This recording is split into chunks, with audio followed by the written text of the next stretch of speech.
बिस्मिल्लाहिर्रहमानिर्रहीम। अस्सलाम वालेकुम जी, मैं नजमुल हसन बाजवा हूँ।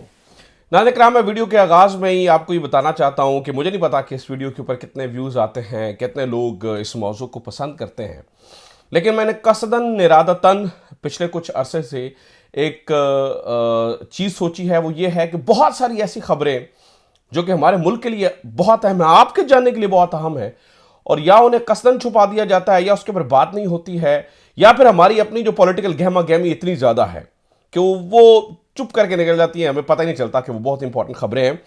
वो मैं ज़रा आपके सामने रख सकूं और अपने इर्द गिर्द के हालात के ऊपर हम नज़र रख सकें। इससे कितने वो पॉपुलर होती है वीडियो, कितनी नहीं होती है, मुझे इससे गर्ज नहीं है, लेकिन मेरा इरादा ये है कि ये चीज़ें आप तक ज़रूर पहुंचे। आज मैं जो आपके सामने चीज़ रखने जा रहा हूं ये बहुत इंपॉर्टेंट है।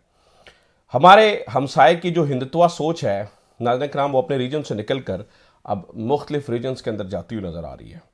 अमेरिका के अंदर, कनाडा के अंदर जो कुछ हुआ वो मैंने आपके सामने रखना है। गुरु पतवंत सिंह पन्नू कौन हैं, उनके बारे में क्या चीज़ें सामने आईं, और किस तरह से जब उनको टारगेट किया जाना था तो क्या भारतीय गवर्नमेंट के बारे में खुलकर सामने आया, इसके ऊपर बात करेंगे।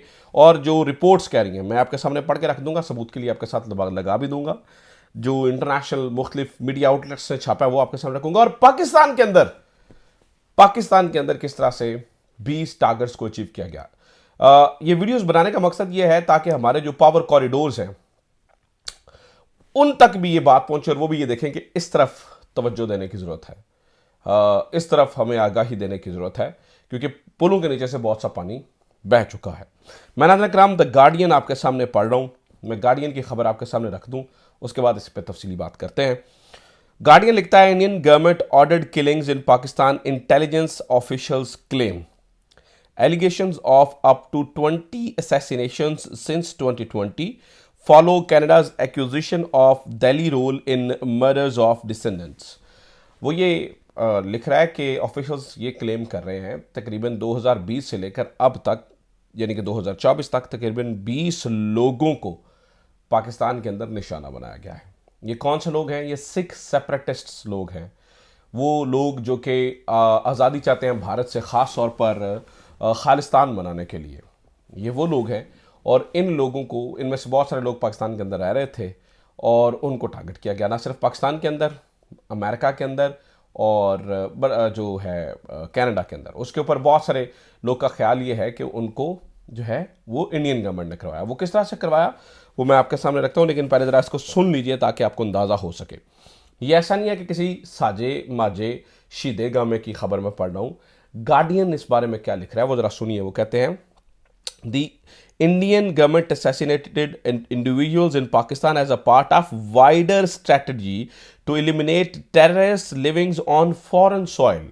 तो वो एक नई जो उनकी पॉलिसी आई है जी, वो समझते हैं कि जो गैर उनकी जो ज़मीन है उसके ऊपर भी अगर उनके दहशतगर्द हैं तो उनको हमने मारना है।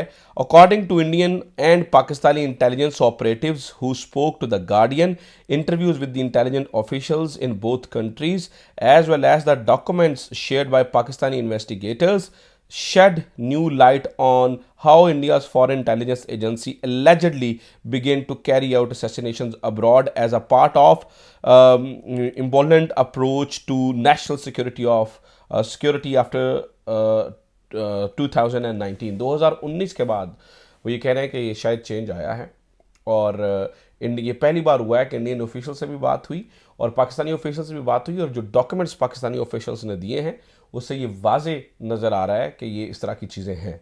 अब सिर्फ यहाँ पर नाज़रीन किराम मामलात नहीं है, मैं आपके सामने बीबीसी का एक आर्टिकल खोल के रखता हूँ, ठीक है। वो निजर साहब के किलिंग के बाद ये जो बीबीसी का आर्टिकल है वो मैं आपके सामने रख देता हूँ। Gurpatwant Singh Pannun, the Sikh separatist at the centre of US murder plot allegation. अब ज़रा सुनिएगा, ये गुरु पतवंत सिंह पन्नू जो है वो बड़ा इंटरेस्टिंग करैक्टर है, आपको इससे चीज़ों की समझ आएगी। गुरु पतवंत सिंह पन्नू जो है वो भारत में पैदा हुए, वहीं पर कॉलेज स्कूल गए और बाद में यूएसए आ गए, ठीक है, और स्टूडेंट लीडर भी रहे, और फिर ये कानून के शोबे से मुंसलिक हो गए।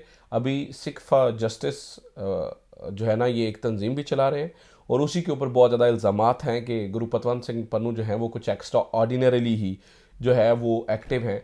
ये समझते हैं कि मेरे पे जितने इल्ज़ाम हैं वो गलत हैं और एक खालिस्तान बनाने की, नए खालिस्तान बनाने की बात करते हैं। लेकिन ये इनका केस बड़ा मज़ेदार है, इससे आपको अंदाज़ा हो जाएगा कि बहुत ज़बरदस्त चीज़ें आपको इससे अंदाज़ा होंगी। वो कहते हैं जी, Washington said an Indian national working with the Indian government official had attempted to hire a hitman for $100,000 to carry out the murder on American soil, but the plot unrevealed as the hitman was actually an undercover federal agent. बड़ी मज़ेदार story है ये। America बताता है, Washington कहता है कि एक इंडियन बंदे ने, जो कि एक इंडियन ऑफिशियल के साथ काम कर रहा था, उसने किराए का कातिल ढूंढने की कोशिश की गुरुपतवंत सिंह पन्नू, जिनके बारे में मैंने आपको बताई, उनको ठिकाने लगाने के लिए।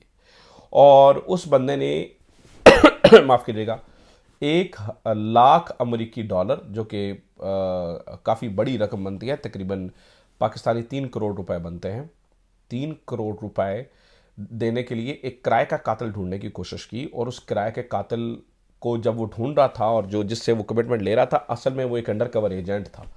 इससे ये सारी बात खुली और पता चला कि किस तरह से भारत जो है वो ये जो 6 सेपरेटिस्ट को के पीछे जाने में कितना इंटरेस्टेड है और किस तरह से चीज़ों के पीछे जा रहा है। ठीक है, तो नाज़रीन किराम, कहने का मतलब ये है, अगर मैं आपको सादी सादी बात समझाऊं, तो भारत एक नई पॉलिसी के ऊपर चल पड़ा है और वो अपने रीजन से निकलकर अपनी इस हिंदुत्व की सोच को मुख्तलिफ रीजन्स में फैला रहा है। मुख्तलिफ फॉरेन सॉइल्स के ऊपर जाकर इन अखबारों के मुताबिक एलिजिडली हमले कर रहा है और ये जिस तरह से ये रिपोर्ट कर रही हैं और लोगों को मार रहा है। और ख़ास तौर पर पाकिस्तान भी उसका एक बड़ा टारगेट है। पाकिस्तान के अंदर 20 लोग अगर ऐसे ही है जैसे यहाँ पर बताया गया है, तो एक बहुत बड़ा नुकसान है। सवाल ये है कि हम क्या कर रहे हैं भारत के इस, चूँकि हमारे पास इंटेलिजेंस तो होगी ऑब्वियसली, ऐसा तो नहीं है कि मैं ख़बर दे रहा हूँ तो अगलों को पता चलेगा, अगलों को पहले से पता क्या हो रहा है। सवाल यह है कि हम क्या कर रहे हैं, हम कहाँ पे खड़े हैं, हमारी सोच कहाँ पर है। क्या हमने अपनी तमाम एनर्जीज जो पॉलिटिकली हो रहा है, पॉलिटिकल जमातों को फिक्स करने में लगानी है, या हमने अपनी जो सोच है वो इन कामों में लगानी है। ये मैंने सच आपके सामने रख दिया है। मैंने कोशिश की ये सारी कहानी आपको सुनाने का मकसद ये था कि आपको बता सकूं कि हमारी एनर्जीज लगनी किधर चाहिए थी और लग कहाँ पर रही हैं, होना क्या चाहिए था। और पाकिस्तान, ये बहुत बड़ा सवालिया निशान है हजूर जो मैं आपके सामने रख रहा हूँ। ये बहुत बड़ी गड़बड़ है, ये कुछ छोटा काम नहीं है, ये कुछ छोटा काम नहीं है, ये कुछ छोटा मसला नहीं है। बहुत बड़ी गड़बड़ खड़ी हो सकती है। वो भारत जो है वो अपने पंख फैलाता हुआ चला जा रहा है, फैलाता हुआ चला जा रहा है और फैलाता हुआ चला जा रहा है।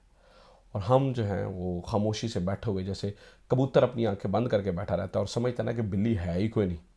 हमारे हाल ये हो गए हैं कि हम UN जनरल असम्बली के अंदर जाके मकबूजा कश्मीर पे जाने की बात करने की बजाय हम आज़ाद कश्मीर की बातें करना शुरू हो जाते हैं। ये तो आपने लूज, आप फुल टॉस दे रहे हैं ना अगले बंदे को कि छक्का मारे।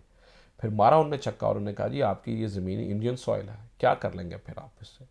यानी कि कहने का मतलब है कि हम खुद क्लीन बोल्ड हो रहे हैं। हमें क्लियर हेडेडली बड़ी स्ट्रैटेजी, बड़ी सोच सोचनी चाहिए। उम्मीद करता हूँ कि ये जो चीज़ें मैंने आज आपके सामने रखी हैं, ये जो सारा गुरुपतवंत वाला केस भी रखा है, इससे आपकी जो चीज़ें हैं वो क्लियर हुई होंगी।